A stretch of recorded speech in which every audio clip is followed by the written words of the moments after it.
دوستو اللہ کے نبی کا فرمان کیا ہے؟ لا یؤمن احدکم حتی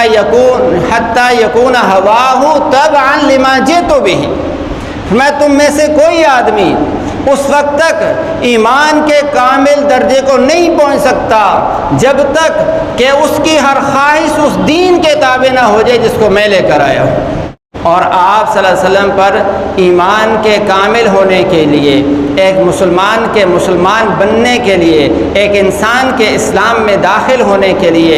یہ بھی ضروری ہے کہ جیسے وہ اللہ کی توحید کا اقرار کرے گا، اللہ کو وحدہ لا شریک لہ سمجھے گا، ایسے ہی وہ محمد رسول اللہ صلی اللہ علیہ وسلم کو اللہ کا رسول بھی سمجھے، اور صرف رسول ہی نہ سمجھے بلکہ خاتم النبیین، اللہ کا آخری نبی اور آخری رسول بھی سمجھے۔ میرے بھائیوں اور دوستو عزیزو، یہ ربیع الاول کا مہینہ چل رہا ہے اور اس مہینے کا یہ تیسرا جمعہ ہے۔ گزشتہ جو 2 جمعہ کے اندر رسول اللہ صلی اللہ علیہ وسلم کی عظمت اور رسول اللہ صلی اللہ علیہ وسلم کا مقام و مرتبہ اور حضور علیہ السلام کا اللہ جل جلالہ کی طرف سے امت کے لیے ایک نعمت ہونا، یہ عرض کیا تھا۔ اور پھر حضور علیہ السلام کے امت کے ذمے جو حقوق ہیں، ان حقوق میں سے 2 حق میں نے عرض کیے۔ پہلے جمعے عرض کیا کہ حضور علیہ السلام کیونکہ اللہ کی بہت عظیم نعمت ہے، اس کائنات کے ذرے ذرے پر اللہ تعالیٰ کی طرف سے بہت بڑا انعام و احسان ہے کہ اللہ تعالیٰ نے ان کے اندر حضرت محمد مصطفیٰ صلی اللہ علیہ وسلم کو مبعوث فرمایا، اور پھر مسلمانوں پر خصوصی طور پر اللہ کا احسان ہوا، اللہ کا فضل ہوا۔ تو حضور صلی اللہ علیہ وسلم کیونکہ بہت بڑی ایک نعمت ہے، اس لیے آپ علیہ السلام کا ایک حق یہ ہے کہ آپ علیہ السلام سے محبت اور عقیدت کائنات کی ہر چیز سے زیادہ ہو۔ اور حضور علیہ السلام نے خود اس کو فرمایا کہ تم میں سے کوئی آدمی بھی اس وقت تک ایمان کے کمال کو نہیں پہنچ سکتا جب تک کہ اس کے دل میں میری محبت اس کے والدین سے، اس کی اولاد سے اور ساری دنیا کے انسانوں سے زیادہ نہیں ہو جاتی۔ تو اس وقت تک ایمان کامل ہو نہیں سکتا آدمی کا جب تک کہ حضور علیہ السلام کی محبت ہر چیز سے زیادہ نہ ہو۔ اور پھر حضور علیہ السلام کی محبت کے ساتھ ساتھ، کیونکہ محبت کی کسوٹی اور معیار کیا ہے، اس کو بھی اللہ کے نبی نے خود ہی بیان فرما دیا ہے۔ فرمایا کہ من اطاعنی فقد احبنی، کہ جس آدمی کو مجھ سے محبت ہوگی وہ میری اطاعت کرے گا، میرا کہا مانے گا اور میرے ارشادات پر عمل کرے گا۔ اور فرمایا جس کو مجھ سے محبت ہوگی پھر وہ میرے ساتھ جنت میں بھی ہوگا۔ تو رسول اللہ صلی اللہ علیہ وسلم نے اپنی محبت کا معیار اور کسوٹی وہ اپنی اطاعت کو بیان فرمایا۔ اور ایک روایت کے اندر اللہ کے نبی نے ارشاد فرمایا لا یؤمن احدکم حتی یکون ہواہ تبعا لما جئت بہ، کہ تم میں سے کوئی آدمی بھی اس وقت تک ایمان کے کامل درجے کو پہنچ نہیں سکتا جب تک کہ اس کی ہر خواہش اس دین کے تابع نہ ہو جائے جس کو میں لے کر آیا ہوں۔ تو دین کو خواہشات کے تابع نہیں کرنا بلکہ اپنی خواہشات کو اللہ کے نبی کے لائے ہوئے دین کے تابع کرنا ہے۔ خواہشات کے تابع کیسے ہوگا کہ جو ہم چاہیں، ہمیں جو کام اچھا لگتا ہے ہم کہیں کہ ہم اس طرح سے کریں گے اور اسی کے اوپر ہم اس کو دین سمجھنے لگ جائیں۔ یہ ہے کہ ہم نے دین کو خواہشات کے تابع کر دیا۔ اور خواہشات کو دین کے تابع کیسے کرنا ہے کہ ہم نے وہ نہیں کرنا جو ہمیں اچھا لگتا ہے یا جس کا ہمارا دل چاہتا ہے، ہم نے وہ کرنا ہے جو اللہ کے نبی کی سنت کے مطابق ہو، اور اللہ کے نبی کو جو پسند ہو ہم نے وہ کرنا ہے۔ ورنہ اگر ہم نے اپنی خواہشات اور اپنی چاہتوں کو دین سمجھ لیا تو پھر وہی ہوگا جو آج ہو رہا ہے۔ نام تو پچھلے جمعے میں نے عرض کیا کہ نام تو ہم لیتے ہیں میلاد النبی کا، جشن عید میلاد النبی کا، لیکن ہوتا کیا ہے آج؟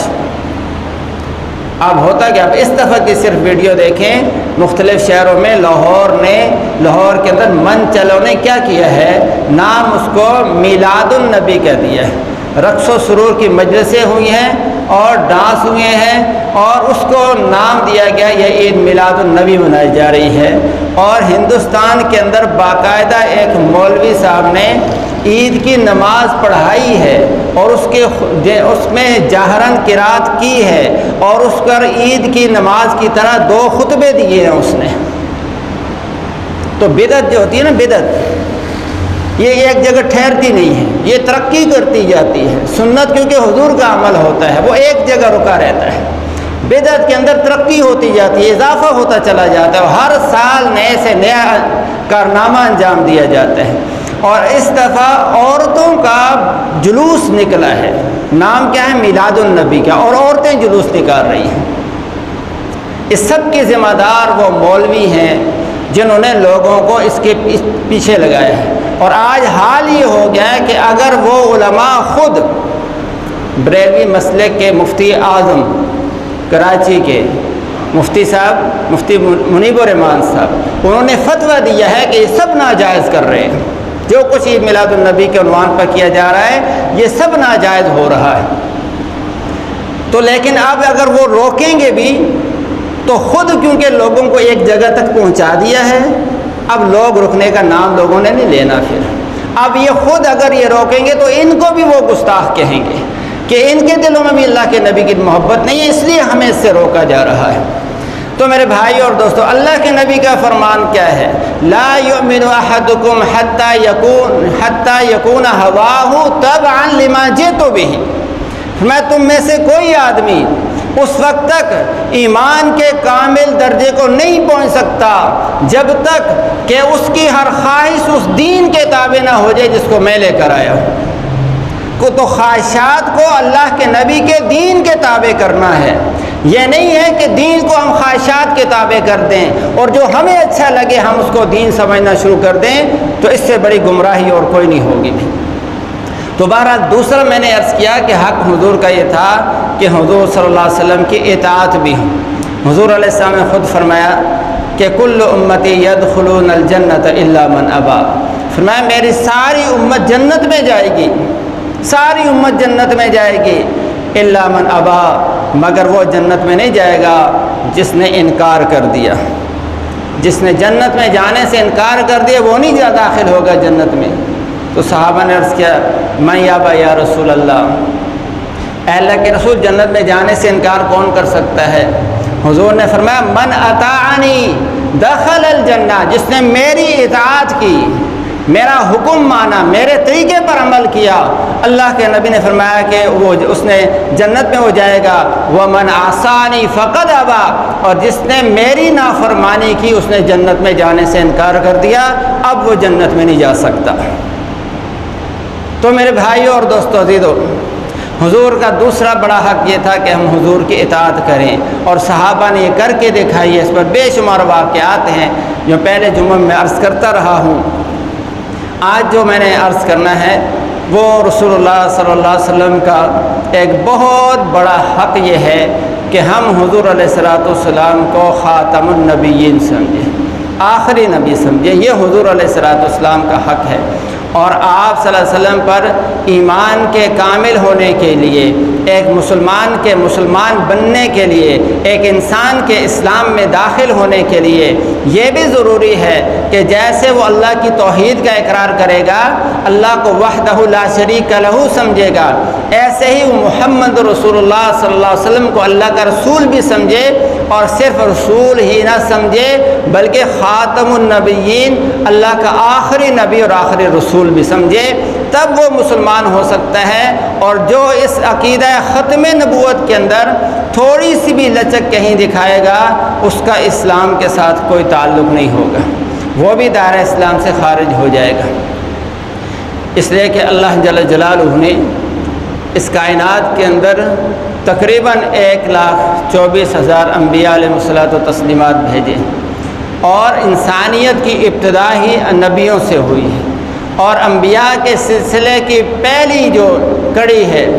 وہ حضرت سیدنا آدم علیہ السلام ہے، اور اس کے آخری جو خوبصورت ترین اینٹ ہے اس محل کی وہ حضرت محمد رسول اللہ صلی اللہ علیہ وسلم ہے۔ اور جتنے بھی نبی تشریف لائے ہیں حضور علیہ السلام سے پہلے، ہر نبی اپنے زمانے میں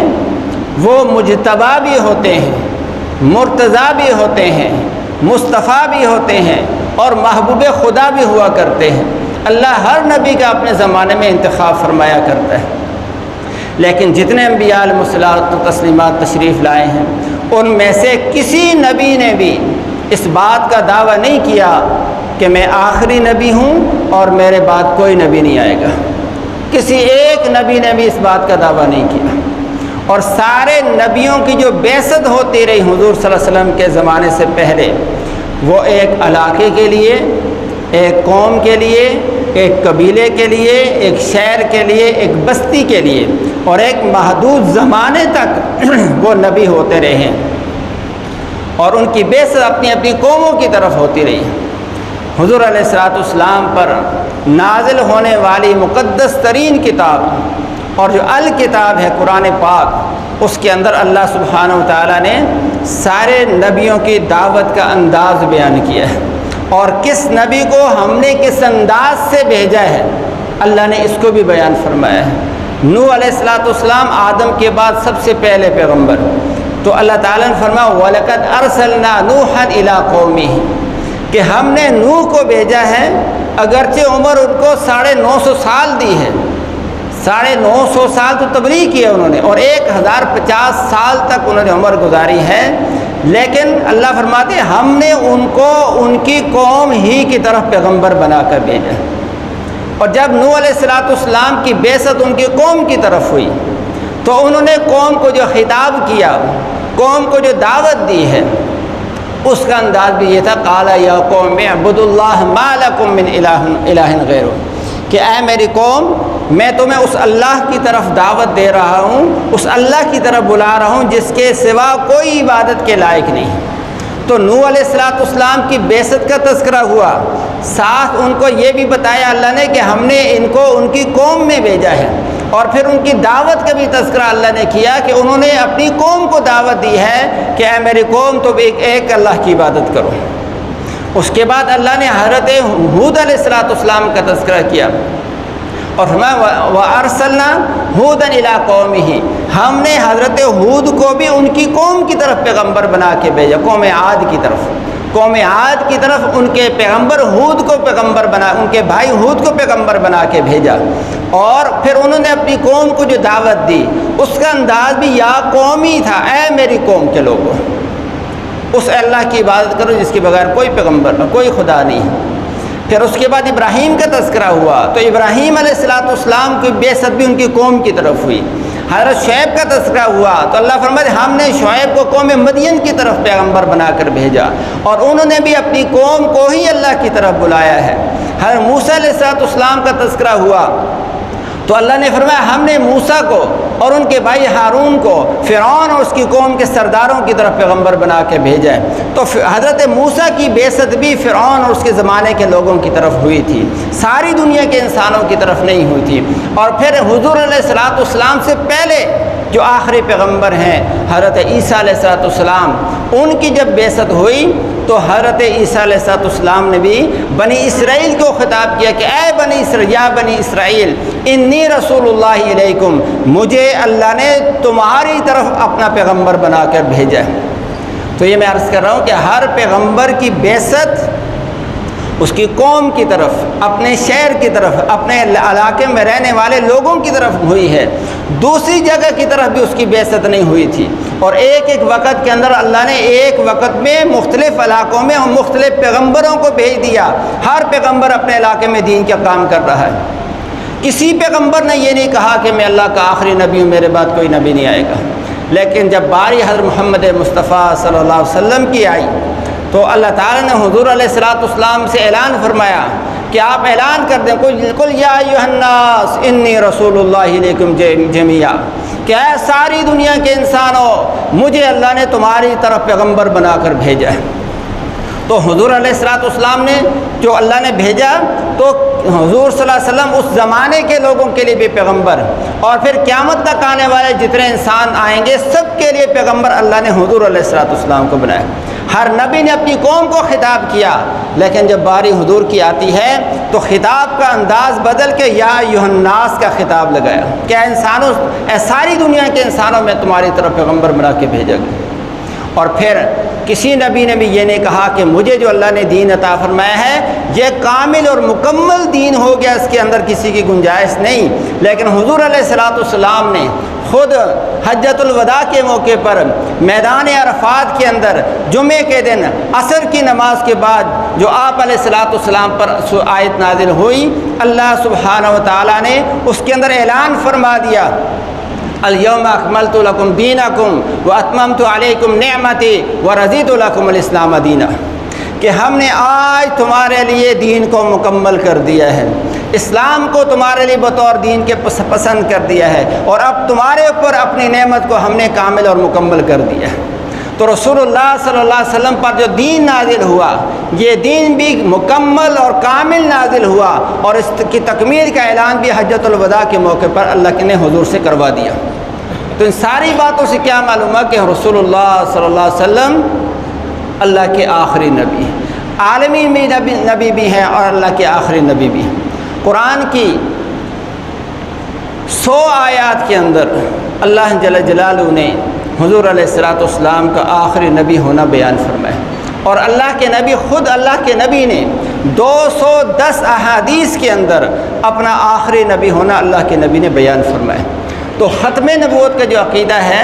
جس طرح اللہ کی توحید کا عقیدہ ضروری ہے، اس کے بغیر آدمی مسلمان نہیں ہو سکتا۔ محمد رسول اللہ صلی اللہ علیہ وسلم کو اللہ کا پیغمبر سمجھنا، اللہ کا فرستادہ سمجھنا، اللہ کا بھیجا ہوا سمجھنا، اس کا اقرار کیے بغیر آدمی مسلمان نہیں ہو سکتا۔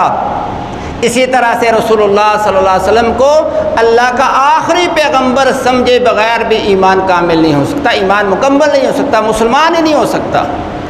اور جو آدمی بھی حضور علیہ السلام کے بعد کسی درجے میں بھی کسی طرح کی بھی نبوت کا اقرار کرتا ہے یا اعلان کرتا ہے یا اس کو مانتا ہے تو وہ دائرہ اسلام سے خارج ہو جاتا ہے۔ حضور علیہ السلام نے خود فرمایا، حضرت ثوبان فرماتے ہیں کہ رسول اللہ صلی اللہ علیہ وسلم نے ارشاد فرمایا، انہ سیکون فی امتی کذابون ثلاثون، کہ میری امت کے اندر 30 آدمی ایسے آئیں گے جو جھوٹے ہوں گے، کلہم یزعم انہ نبی، اور ان میں سے ہر ایک کا دعویٰ اپنے اپنے زمانے میں ہوگا کہ میں اللہ کا نبی ہوں، لیکن حضور نے فرمایا کہ وَإِنَّهُ لَا نَبِيَّ أَنَا خَاتَمُ النَّبِيِّينَ لَا نَبِيَّ بَعْدِي، حضور نے فرمایا کہ سن لو، میں ہی اللہ کا آخری نبی ہوں، میرے بعد کوئی نبی نہیں ہے، لہذا میرے بعد اگر کوئی نبوت کا دعویٰ کرتا ہے، کسی طرح بھی کسی کی قسم کی بھی نبوت کا دعویٰ کرتا ہے، اللہ کے نبی نے فرمایا وہ کذاب ہے، وہ دجال ہے، اس کا اسلام سے کوئی تعلق نہیں ہے، نبوت تو بہت دور کی بات ہے۔ اور ایک روایت میں حضور نے فرمایا ان مثلی و مثل الانبیاء من قبلی، فرمایا میری مثال اور مجھ سے پہلے جتنے انبیاء علیہ الصلوۃ والتسلیمات تشریف لائے ہیں ان سب کی مثال ایسے ہی ہے کہ مثل رجل بنا بیتن، کہ جیسے ایک آدمی نے ایک خوبصورت مکان بنایا ہو، ایک خوبصورت محل بنایا ہو، فاجملہ واحسنہ، اس کو بہت ہی خوبصورت کر کے بنایا ہو، حتیٰ کہ لوگ آ کے اس کی زیارت کر رہے ہیں، اس کو دیکھ رہے ہیں، یا جبون لہو، دیکھ کے خوش ہو جاتے ہیں، لیکن صرف ایک جگہ، ایک اینٹ کی جگہ اس نے خالی چھوڑ دی ہے، وہاں اینٹ نہیں لگی ہوئی، وہ جگہ خالی، باقی ساری جگہ خوبصورت بنی ہوئی ہیں۔ تو حضور لوگ پوچھتے ہیں کہ حلّا وذن ہادی لبنا، کہ باقی محل مکمل ہے، یہ ایک اینٹ کیوں باقی ہے اس محل کے اندر؟ تو رسول اللہ صلی اللہ علیہ وسلم نے ارشاد فرمایا کہ انا لبنا، وہ اس نبوت کے محل کی آخری اینٹ میں ہوں، وانا خاتم النبیین لا نبی بعدی، فرمایا میں آخری نبی ہوں، میرے بعد کسی طرح کی کوئی نبوت نہیں ہے۔ تو رسول اللہ صلی اللہ علیہ وسلم نے اپنی اور پہلے کے نبیوں کی مثال کیسے دی ہے، ایک خوبصورت محل کے ساتھ تشبیہ دی ہے، اور اس محل کی پہلی اینٹ حضرت آدم علیہ السلام ہے، اور اس محل کی آخری اینٹ محمد رسول اللہ صلی اللہ علیہ وسلم ہے۔ لہذا حضور علیہ السلام آخری نبی ہیں۔ حضور علیہ السلام غزوہ تبوک پہ جا رہے تھے، بڑا سخت غزوہ تھا، جیش العسرہ تھا۔ حضور علیہ السلام نے صحابہ میں چندے کی ترغیب بھی دی، ہر آدمی نے اپنے حیثیت سے چندہ بھی دیا، باقی صحابہ کو ساتھ لے کر جا رہے ہیں، لیکن حضرت علی رضی اللہ تعالیٰ عنہ کو حضور نے مدینہ میں چھوڑ دیا کہ آپ نے پیچھے مدینہ کی بھی دیکھ بھال کرنی ہے، حضور کے ازواج مطہرات کی اور بچوں کی بھی دیکھ بھال کرنی ہے۔ لیکن حضرت علی رضی اللہ عنہ پریشان ہو گئے، پیچھے حضور کے پیچھے آ گئے، اللہ کے رسول آپ نے مجھے چھوڑ دیا، عورتوں میں بچوں میں چھوڑ دیا، اور لوگ میرے بارے میں کہیں گے کہ اس کو جہاد کا شوق نہیں تھا، اس لیے اللہ کے نبی اس کو ساتھ لے کر نہیں جا رہے۔ تو پریشان ہو گئے، حضور کے پاس پہنچ آئے، تو حضور نے وہاں جملہ فرمایا کہ الا ترضا، کیا اے علی کیا تو راضی نہیں اس بات پر کہ انت منی بمنزلت ہارون من موسیٰ، کہ تو میرے بعد ایسے ہی ہے جیسے کہ حضرت موسیٰ علیہ السلام کے بعد حضرت ہارون تھے۔ جیسے کہ حضرت موسیٰ علیہ السلام کوہ طور پر جا رہے تھے اور اپنے پیچھے قوم کی نگرانی کے لیے حضرت ہارون کو چھوڑ کے جا رہے تھے، تو جیسے میں جا رہا ہوں پیچھے تجھے چھوڑ کے جا رہا ہوں۔ لیکن ساتھ ہی حضور نے مسئلہ بھی حل فرمایا اور فرمایا کہ انہ لا نبی بعدی، کیونکہ حضرت موسیٰ بھی نبی تھے، حضرت ہارون جن کو موسیٰ چھوڑ کے جا رہے ہیں وہ بھی اللہ کے نبی تھے۔ میں تمہیں چھوڑ کے تو جا رہا ہوں، میں تو اللہ کا نبی ہوں، لیکن تم میرے بعد نبی نہیں ہو، اس لیے کہ میرے بعد کوئی اور نبی نہیں آنا۔ تو حضور علیہ السلام نے اپنے 200 فرامین کے ذریعے سے اس عقیدے کو بیان فرمایا ہے کہ میں آخری نبی ہوں، میرے بعد کوئی نبی نہیں آئے گا۔ حجۃ الوداع کا موقع ہے اور میدان عرفات ہے، اور ساری دنیا کے مسلمان اس وقت کے وہاں جمع ہیں۔ حضور علیہ السلام نے اعلان فرمایا یا ایھا الناس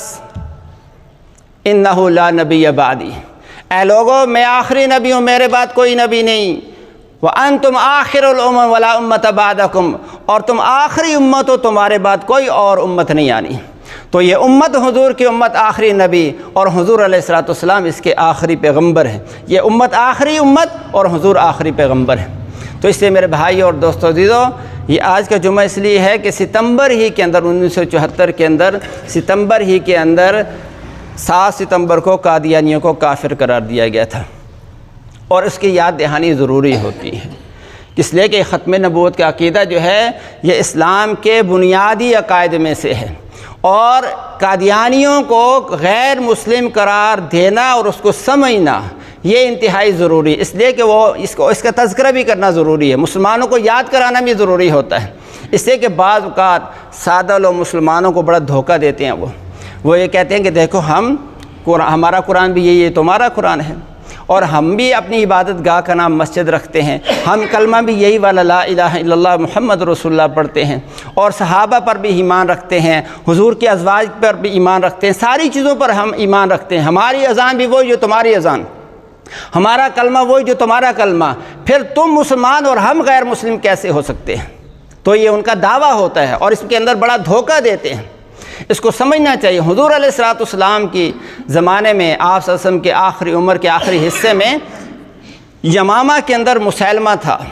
اس نے حضور علیہ السلام کے زمانے میں نبوت کا اعلان کیا تھا، اور اس نے حضور کو خط لکھا تھا، اور خط کے اندر کیا لکھا؟ من مسیلمۃ رسول اللہ الی محمد رسول اللہ، کہ میں مسیلمہ یہ خط لکھ رہا ہوں، میں بھی اللہ کا رسول، اور محمد جس کو خط لکھ رہا ہوں وہ بھی اللہ کا رسول۔ تو وہ بھی محمد صلی اللہ علیہ وسلم کو اللہ کا رسول سمجھتے تھے، مسیلمہ کذاب، اور اس کے زمانے میں جو اس کی مسجدیں تھیں ان کو وہ مسجد کہتے تھے، اپنے کلمے کے اندر بھی وہ لا الہ الا اللہ محمد رسول اللہ پڑھتے تھے، اور اذان بھی ان کی وہی ہوتی تھی جو ہماری اذان ہے، اشہد ان لا الہ الا اللہ کے بعد اشہد ان محمد رسول اللہ کہتے تھے۔ لیکن کافر صحابہ نے ان کو کافر کیوں سمجھا؟ ابو بکر رضی اللہ تعالیٰ عنہ کی خلافت کی پہلی جنگ ان کے ساتھ کیوں ہو گئی؟ اس لیے کہ وہ اپنے آپ کو محمد رسول اللہ صلی اللہ علیہ وسلم کی نبوت کے اندر اپنے کو نبی مانتا تھا، وہ کہ یہ بھی پیغمبر ہے، میں بھی پیغمبر ہوں، اور یہی دعویٰ مسیلمہ کذاب نے بھی کیا۔ آج کا جو مسیلمہ کذاب ہے غلام احمد قادیانی، اس کا بھی دعویٰ یہی تھا، اور اس نے میرے بھائی اور دوستوں ایسے ایسے دعوے کیے ہیں کہ جن کو شریف آدمی اپنی زبان پر نہیں لا سکتا۔ اور اللہ کی شان یہ ہے کہ اس کے بارے میں جتنی باتیں ہیں، کوئی مولوی اس کے بارے میں نہیں کہتا کہ یہ مولویوں نے فتویٰ نہیں لگایا، وہ اس نے خود ساری باتیں اس نے اپنی کتابوں کے اندر خود لکھی ہیں۔ اللہ کی ذات کے بارے میں گندی باتیں لکھی ہیں، محمد رسول اللہ صلی اللہ علیہ وسلم کے بارے میں غلط باتیں لکھی۔ یہ جو قادیانی کلمہ پڑھتے ہیں نا، لا الہ الا اللہ محمد رسول اللہ، ان کا عقیدہ یہ ہے کہ ایک دفعہ محمد رسول اللہ مکہ میں آئے تھے، اور دوسری دفعہ اس سے اچھی حالت میں زیادہ عظمت کے ساتھ قادیان میں یہ مسلمہ جو آیا ہے یہ محمد رسول اللہ ہے۔ وہ کلمہ اس کا پڑھتے ہیں، ہمارے نبی کا کلمہ نہیں پڑھتے، اور وہ ہم تو حضور صلی اللہ علیہ وسلم کی بیویوں کو امت کی مائیں کہتے ہیں، ازواج مطہرات کہتے ہیں، اور قادیانی اس کے غلام احمد قادیانی کی بیویوں کو امہات المومنین کہتے ہیں۔ ہم اہل بیت اطہار کس کو کہتے ہیں؟ حضرت فاطمہ کو کہتے ہیں، حضرت حسن حسین کو کہتے ہیں، ہر مولا علی کو اہل بیت کہتے ہیں، لیکن قادیانی کس کو اہل بیت کہتے ہیں؟ قادیانی ان کو اہل بیت نہیں کہتے، وہ تو اس غلام احمد قادیانی کی گندی نسل کو اہل بیت کہتے ہیں، وہ ان کو اہل بیت کہتے ہیں۔ ہم صحابہ کس کو کہتے ہیں؟ ہم تو صحابہ حضور علیہ الصلوۃ والسلام کے ساتھیوں کو، ان کے شاگردوں کو ہم صحابہ کہتے ہیں، لیکن یہ جو غلام احمد قادیانی کی گندی نسل ہے، یہ صحابہ کس کو کہتے ہیں؟ یہ تو اس کے ماننے والوں کو صحابہ کہتے ہیں، ان کو صحابہ کہتے ہیں۔ تو اس لیے یہ سمجھنے کی بات ہے کہ یہ جو قادیانی ہیں، مرزائی ہیں، یہ مسلمانوں کا کوئی فرقہ نہیں ہے، یہ مسلمانوں کا فرقہ نہیں ہے، یہ قادیانیت اور مرزائیت محمد رسول اللہ صلی اللہ علیہ وسلم کی دشمنی کا نام ہے۔ یہ رسول اللہ صلی اللہ علیہ وسلم کے دشمن ہیں، اس لیے کہ اگر ذرا سا بھی لچک اس عقیدے میں پیدا کر دی جائے، اور نعوذ باللہ ثم نعوذ باللہ اگر یہ عقیدہ رکھ لیا جائے کہ نعوذ باللہ حضور کے بعد کوئی نبی ہو سکتا ہے، تو جو دین حضور علیہ الصلوۃ والسلام لے کر آئے وہ سارا دین ختم ہو جائے گا، وہ سارا دین ختم ہو جائے گا۔ اس لیے کہ ہر بعد میں آنے والا نبی پہلے نبی کے دین کو منسوخ کرتا ہے، اس کا سارا دین بعد میں آنے والے نبی سے منسوخ ہو جاتا ہے۔ تو اگر نعوذ باللہ حضور کے بعد کسی طرح کی بھی کوئی بھی نبوت جو ہے وہ ثابت مان لی جائے، تو جو آج ہم نمازیں پڑھ رہے ہیں، کلمہ پڑھ رہے ہیں، روزے رکھ رہے ہیں، ذکر کر رہے ہیں، تلاوت کر رہے ہیں، سب ختم ہو جائے گا، پھر یہ سب ختم ہو جائے گا۔ تو اس لیے قادیانیوں کو مسلمانوں کا کوئی فرقہ نہیں سمجھنا، یہ غیر مسلم ہیں، مرتد ہیں، دائرہ اسلام سے خارج ہیں یہ، اور رسول اللہ صلی اللہ علیہ وسلم کے دشمن ہیں یہ، اہل بیت اطہار کے دشمن ہیں یہ، صحابہ کرام کے دشمن ہیں یہ۔ تو اس لیے ان کو سمجھنا ضروری ہے۔ تو وہ جو دھوکہ دیتے ہیں کہ ہمارا کلمہ وہی جو تمہارا کلمہ، ہماری مسجد بھی تمہاری مسجد کی طرح، ہماری اذان بھی وہی، تو یہ مسیلمہ کذاب جو حضور کے زمانے میں جس نے نبوت کا دعویٰ کیا تھا، اس کا سارا کام بھی یہی تھا، لیکن صحابہ نے اس کو بھی کافر سمجھا اور اس کے خلاف صحابہ نے جہاد کیا۔ تو آج کے بھی یہ قادیانی مرزائی کافر ہیں، دائرہ اسلام سے خارج ہیں، لہذا ان کے ساتھ کسی طرح کا کوئی بھی نرم معاملہ رکھنا یہ مسلمان کے لیے جائز نہیں ہے، ان کی مصنوعات کا استعمال کرنا مسلمان کے لیے جائز نہیں ہے، ان کے ساتھ خرید و فروخت کرنا مسلمان کے لیے جائز نہیں ہے، تو اس کے ہمیں اہتمام کرنا چاہیے۔ باقی میں نے عرض کیا یہ اس وقت جو حالات ہیں پاکستان کے، جنوبی پنجاب ہے، پنجاب ہے، یہ سارا سیلاب کے اندر جو ہے وہ لوگ پریشان حال ہیں۔ تو میں نے عرض کیا پچھلے جمعوں میں بھی کہ اگر کسی جگہ مسلمانوں پر کوئی آفت، کوئی پریشانی، مصیبت آتی ہے تو پھر باقی مسلمانوں کا کام یہ ہوتا ہے کہ ان مسلمانوں کی مدد کریں، ہر مسلمان کی ذمہ داری ہے۔ ان کی دنیا بگڑ رہی ہے تو دنیاوی نقصان ہو رہا ہے، اور ہم جو عافیت میں ہیں ہمیں اللہ نے موقع دیا ہے کہ ہم ان کی مدد کر کے اپنی آخرت سنوار سکتے ہیں، آخرت سنوار سکتے ہیں۔ تو آج میں نے صبح بھی عرض کیا تھا، تو آج بھی ہم جو چندہ کریں گے وہ انشاءاللہ سیلاب زدگان کے لیے ہوگا۔ پچھلے 2-3 جمعوں میں ہم نے کیا تھا، ہماری مسجد سے تقریباً 20,000 چندہ ہوا تھا، اور وہ الحمدللہ ہمارے ساتھی مولانا مبشر صاحب، مولانا فخر اسلام صاحب جھگی والی بڑی مسجد کے خطیب، اور 4 ساتھی ہمارے گئے، اور تقریباً 7 لاکھ روپیہ یہی ہم سے جمع ہو سکا تھا۔ یہ وہاں جو ہے جتنے لوگ مستحق تھے بنیر کے اندر ان کو پہنچا کے آئے ہیں، باقاعدہ اس کی ویڈیو اور سب کچھ ان کے پاس موجود ہیں۔ تو آج کا چندہ ہوگا انشاءاللہ سیلاب زدگان کے لیے، پنجاب میں جو لوگ جو ہے اس وقت پریشان ہیں، جن کا بہت زیادہ نقصان ہو گیا، ان کے لیے۔ تو جمعے کے بعد ہر ساتھی اس میں بار وہ رکھا ہوا ہے، اس کے اندر ضرور تعاون کر کے جائیں۔ اللہ تعالیٰ مجھے آپ کو عمل کی توفیق نصیب فرمائے۔ سنتیں پڑھ لیں۔